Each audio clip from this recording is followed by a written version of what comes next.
Greetings, Hunters, and welcome back to Shattered Dice Plays The Hunters AD 1492. And last time, Wilhelm and Friedrich arrived in the town of Aschenwald. And while there, they came across the contact who they had been sent to give the box of herbs to, or whatever was in that box. It sounded like it was going to be herbs, but we don't know yet. Now, unfortunately for that poor chap, he was being accosted by a group of thugs. And so I gave you the opportunity to vote on how we handled this situation. And you voted for A. Pardon us, but it's our friend. Is there something we need to discuss? So we go to 42.05. Ye damn fancy lords, you've got a discussion to make. More dressed up sissies from who the fuck knows where. We come with a simple demand. This here damn peddler will give us all that crap he sells to our young ones, or else he'll swallow everything, here and now. We might help him with a bit of tar to make it smoother on his tongue, and that's it. So, another choice. A. You draw your weapons and try to intimidate the group. You're funny, like court jesters, but enough is enough. Time to return to your barns and pigsties. Make sure your dumb get is well fed, along with their fleet and bitches. Or B. You assault the thugs before they know what's coming. Okay, I think we'll go with A. We'll continue to try and scare them off, because that's kind of what you guys voted for. So we go to 42.07. Okay, chosen hero tests brain 4. Well, obviously we're going to have Friedrich test that. Oh dear.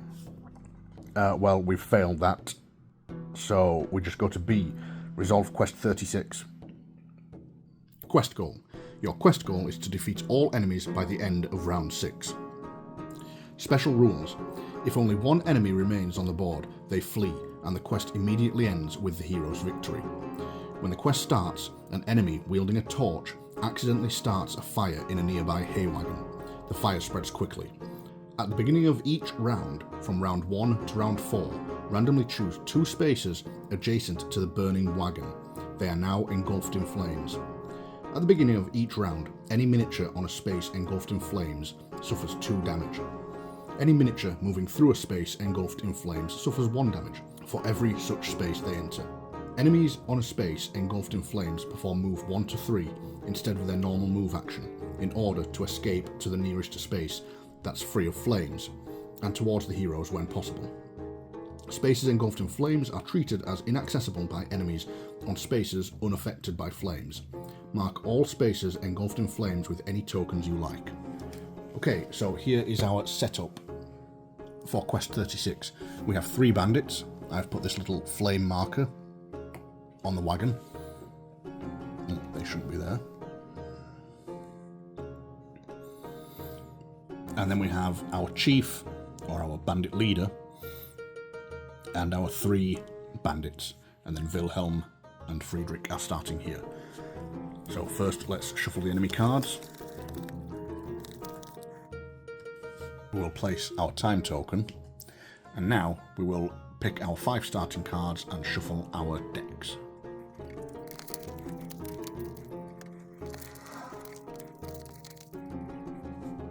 Okay, and now we are ready to begin.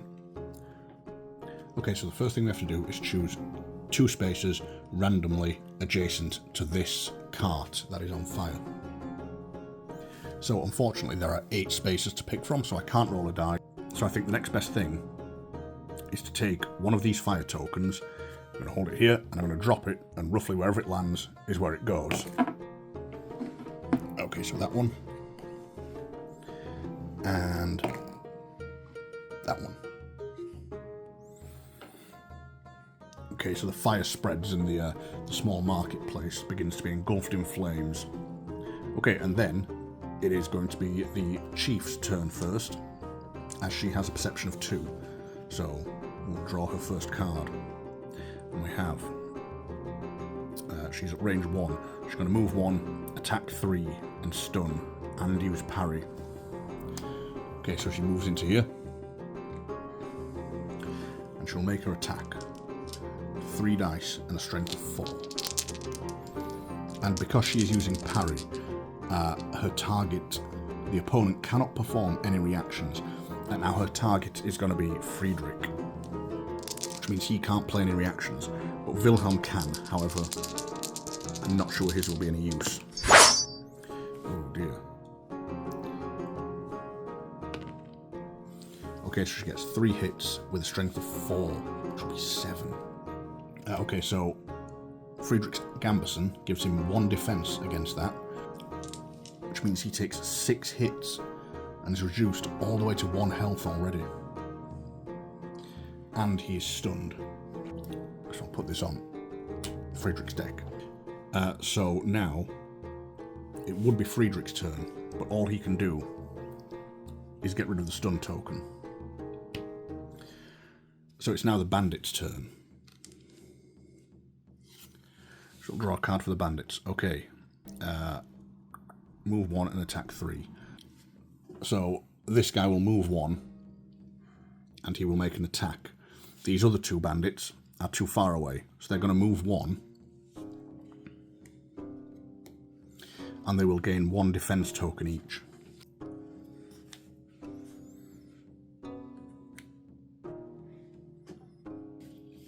Okay, so because Friedrich is so badly hurt, we really need to get this attack onto Wilhelm. Right, so we can't actually stop Friedrich from being the target of this attack, but what we can do is play the reaction from Greek Fire, which allows him to do an ranged attack of 1. So what we'll do is, before he moves, we'll play that. So play on yourself before or after any enemy activity. So yeah, so we're going to play it before he moves, which allows Friedrich to fire his blunderbuss. So he rolls 4 dice and adds 1 to the result because of his agility. And he needed 1s to hit. So he only gets 1 hit there, but because it's a 1, he gets to roll another die, which is a 6. Okay, never mind. That didn't work out as well as planned. So that bandit, it's Pierce 1, and his armour is only 1 against ranged attacks. So it will do 1 damage plus his agility bonus of 1, so it will do 2 damage to that bandit. Okay, and then he's still going to move in and attack, so this could end very badly for us. So the bandit has 1 strength and rolls 2 dice. And his attack is an attack of 3. And he gets a 4 and another 4. So unfortunately for him, his strength is only 1, and Friedrich's Gambeson takes the hit for him. Okay, now we are on to Wilhelm's turn. So Wilhelm can't mess about here. Oh, although I have just realised, the chief begins with 6 damage on her. So she only has 6 health. So we are going to play Blade Dance, which we are then going to enhance with Protecting the Group. And in fact, we've got 2 Protecting the Groups, so we're going to play that as well. Because Blade Dance can be enhanced with multiple reactions. So we're going to add 4 dice to this attack. So it's normally a 3 dice attack, and we'll be adding 4 to it, so we'll have to roll 1 extra die at the end. We need 3s or less.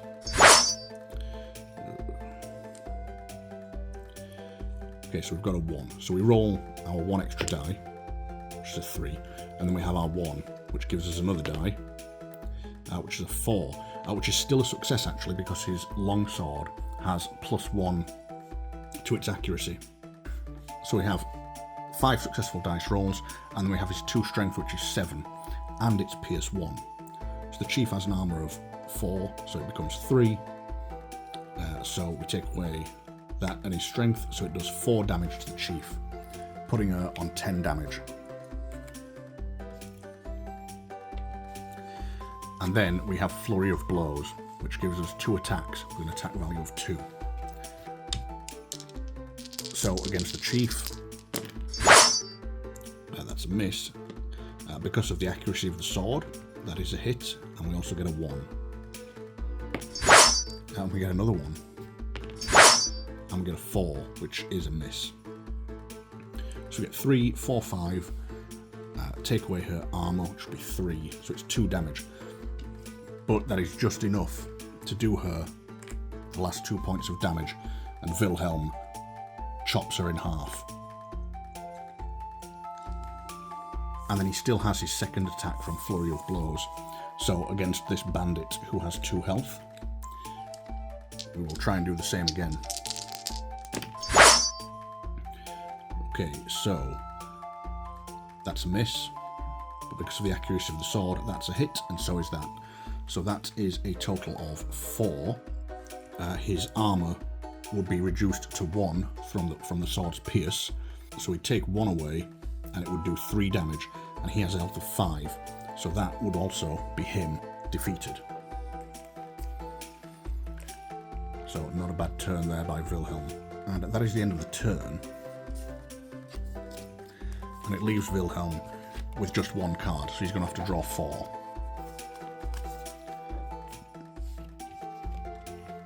And then Friedrich just used that reaction, so he only has to draw 1.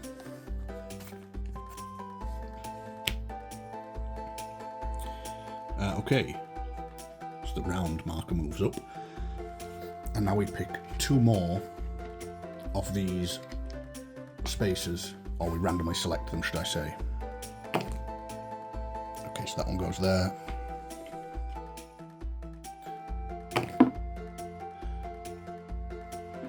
Okay, it goes there. Okay, so we're on to round 2. So he's going to spend his first action to use Heal 2 with his Anatomy card to heal himself up to 3. And then he will use... Then he's going to use Disabling Infusion, because this is going to inflict Immobilize on this guy. So he is immobilized. And then it's the bandit's turn. So this bandit is 1 space away, but he can't move. This bandit is 2 spaces away, so he can move, but he moves 2 and he doesn't attack. So he goes 1, 2 into there. And then it's Wilhelm's turn. So Wilhelm is going to use Pummel, which gives him +1 dice if the enemy has no wounds, which he doesn't. So this will be a 4 dice attack, and we need 2s or higher. Although, because of the accuracy of the longsword, we need 3s or higher to hit him. And that is not a bad result. So we get 2 1s, so we had 2 more dice. No, they both misses. So it's 3, 4, 5, and we've got Pierce 1. So because he's got this shield token, that is another point of armor. So it only does 3 damage to him.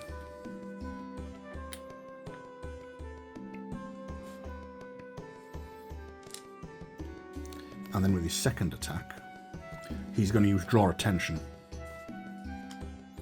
So he makes an attack with his longsword. He needs 2s. She only gets 1 hit, unfortunately. His strength turns that into a 3. Pierce 1 from his longsword because of his rune. So his armor reduces it by 1. So he takes 2 damage, and that is enough for Wilhelm to finish him off. And then he gets a move or parting leap 1, so he's actually going to move 1 into this space. And that is the end of another round. So Wilhelm needs 2 cards.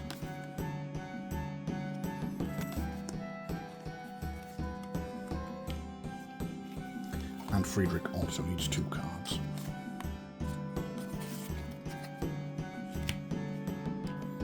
And then we move on to round 3. So that bit of fire goes there. Now actually we've only got 3 spaces available now, so we can roll a die. So it's 1, 2, 3, 4, 5, 6. Okay, so it spreads into here. I probably shouldn't have moved Wilhelm. So at the start of a turn, if he's in a space with fire, he takes 2 damage. So that drops Wilhelm to 6 health. But it also inflicts 2 points of damage on the bandit.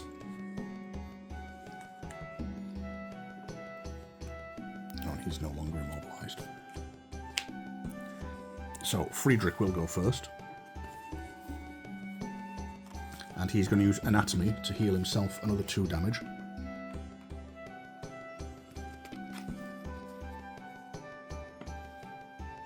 And then he's going to use Quick Aid, which will heal himself 1 and Wilhelm 1.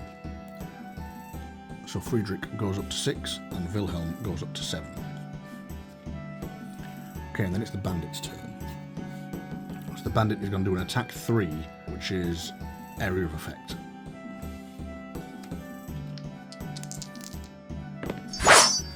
The bandit rolls his 2 dice and he gets a 3 and a 4. So he gets 1 hit plus his strength, which makes it a strength of 2, but Wilhelm's Brigandine blocks all of that, which takes us on to Wilhelm's turn. Okay, Wilhelm is going to use a precise blow, and he is also going to use this other precise blow for the reaction. So he needs 2s, no, he needs 3s or less to hit. Okay, so he gets a 1, and he can re-roll one of his dice with the precise blow reaction.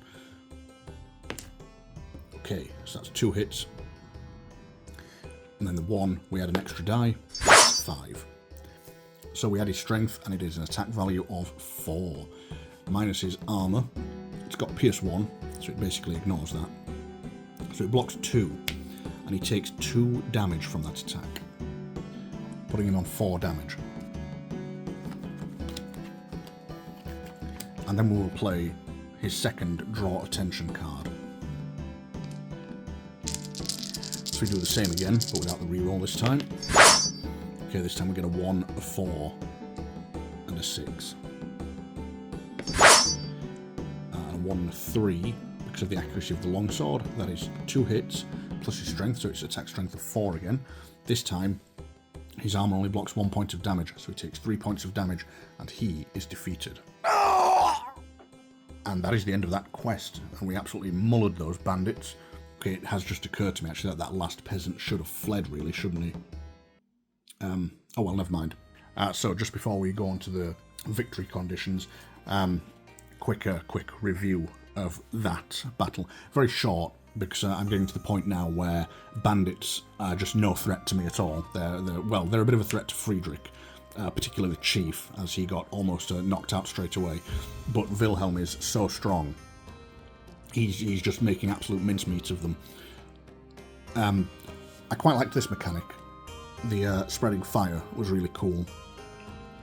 I do wish they had some method by which it spread, because I kind of just had to make up a method by which to randomly determine the squares where the fire would start, and I got quite lucky that most of them bounced to the back of the board. But it is, it's a bit of a difficult thing to randomly determine something like that. It would have perhaps been better if they'd used some kind of dice system, but I don't really know how exactly they would have implemented that. But we are now getting to the point where just fighting bandits, which is pretty much all you guys have seen, is probably getting a little bit stale. So I want to get out and fight some more tough beasts, although I'm going to need to upgrade some of my weapons and the such like for that. But yeah, overall, fun, short, a nice little added twist with this spreading fire. Okay, so that is the end of Quest 36, Peasant Thugs. Victory. Each hero gains 3 experience. Each hero who dealt the finishing blow to an enemy gains 1 ducat for each enemy they defeated. The hero who dealt the finishing blow to the leader gains a dagger. Okay, cool. So Wilhelm will gain a dagger. And he will also gain 4 ducats, but it doesn't matter because it's all going in a pile anyway. So we'll take our 4 ducats, and we'll also take our dagger, which we are almost guaranteed to just sell as soon as we can. And then we have some more story. The thugs fall back, then turn and flee into a nearby alley. Damn, that was close. Thanks for saving me. But do I even know you? A. Sabine sent us with this chest. You hand him the box you're holding. B. What did those peasants say? Children buy what? We're gonna... Okay, I kind of want to know what he was selling, what that was all about. So we're gonna go... What did those peasants say? Children buy what? And we go to 42.10. They buy what we offer them. Some herbs, dried fungi and such. Nothing dangerous. You don't need to worry about their health. And that group didn't come to talk about children, but simply rob me. They see someone better off, and envy makes them grab bludgeons and flails. Okay, so we have another choice. A. Decent people must always be careful. Sabine sends us with his chest. You hand him the box you're holding. Or B. Stop saying this crap. Do you take us for simpletons? Sell whatever you want, but stay away from children. The next time someone comes complaining about it, you'll taste our swords. Do you understand? Now let's get back to more important matters. Sabine sends us. You hand him the box you're holding. Yeah, I think we're going to go with B. I mean, sell what he wants, but not to kids. So 42.11. No reason to get angry. We're civilized people after all. I can do as you say, but Sabine won't be happy once she learns about it. In any case, she probably promised you a reward, so don't waste your precious time in our small village. Place 3 chosen greasers, or 3 ducats for each hero, depending on your earlier choice. I think I did choose greasers earlier, didn't I? So they're at location 02, so I'll sort that out now. So we get 2 demon grease, 2 monster greasers, another humanoid grease, a shapeshifter grease, and 2 demonic greasers. So they will be at location 2. Okay, so the greasers are at location 2, and then we place S59 face down on location 2. And that is all waiting for us back in Pensburg. So we've got these for now. Oh, and of course we got 3 experience each, didn't we? So Friedrich goes up to 8 experience, and Wilhelm goes up to 11. Okay, and that's all that done. So we're going to go back to the world map. Okay, so we are back here in Aschenwald. Now, I did say last time we were going to head off down this way and do these, but I have noticed that this card is in desperate need of attention, as it needs to be done between day 13 and 23, and we're on day 16, so we're going to have to get up there and do that before we come back down here, because this one is day 17 to 23. Now we're in a port town, which means we can travel to any other port town for only 1 day's travel. Unfortunately, we've got 2 port towns right next to each other, which seems kind of pointless. And then we've got one up here. So it's not actually going to make much difference, because it would take us 1, 2, 3 days, or it would take us 1, 2, 3 days. So we are going to travel this way and uncover some more of the map. Right, so first let's head north. Okay, so this is a level 2 location, so we'll have to reveal a level 2 travel event, should we get one. So we don't. And it's another port town as well. It seems to be kind of clustered around here, which makes kind of port travel a bit pointless, really. Right, so that actually seems like a good place for us to end this one. So, once again, thank you all very much for watching. Hope you're continuing to enjoy this series. Please do like, comment, share, subscribe, all the YouTube stuff, blah, blah, blah, blah. And I will see you in the next one. Bye.